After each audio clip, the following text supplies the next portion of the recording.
Now we are going to learn types of bone. Types of bone. The first is flat bone. The first is flat bone. The bone which are flat in this type. These are flat bone. The second is small bone.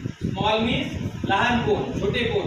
हे जे लहान bone आहेत आपल्या हाताच्या वरगड्यांचे हे जे आहेत यांना स्मॉल बोन म्हणतात. त्यानंतर जे बोन आहेत स्मॉल बोन अजून हे पण आहे. त्यानंतर जे बोन आहेत इरेग्युलर बोन. इरेग्युलर म्हणजे अनियमित, त्यांचा आकार इकडे वेगवेगळा आहे म्हणजे हे इरेग्युलर बोन. आणि त्याच्यानंतर हे लॉंग बोन. कोणते बोन्स आहेत हे? Long bone. तर लॉंग बोन्स म्हणजे मोठे बोन, मोठे हाड. हे बघा हे हाड यांचा आकार मोठा आहे का नाही? यांना म्हणतात लॉंग बोन. त्यानंतर हा जो भाग आहे हा याला म्हणायचं स्कल. काय म्हणायचं? स्कल. स्कल म्हणजे कवटी. काय म्हणायचं? स्कल. हा जो भाग आहे हा याला म्हणायचं छातीचा पिंजरा म्हणजे रिब केज.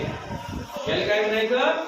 छातीचा पिंजरा म्हणजे रिब केज. आपली छाती जी आहे म्हणजे आपले फुफ्फुस म्हणजे लंग्स आणि हार्ट इथं राहते.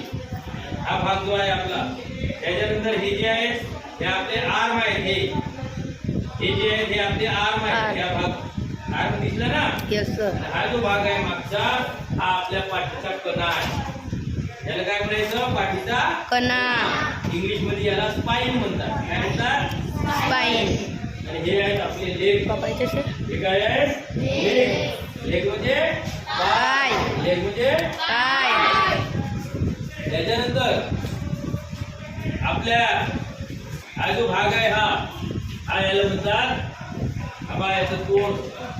हा जो आहे हा याचा जबडा आहे. हा खालचा हा लोअर एज मॅन्डिबल. त्यानंतर हा जो बोन आहे हा मागचा याला बॅकबोन म्हणतात. काय म्हणतात? बॅकबोन म्हणजे आपल्या पाठीचा कणा. कोणत्या कणा म्हणतात? पाठीचा कणा म्हणतो.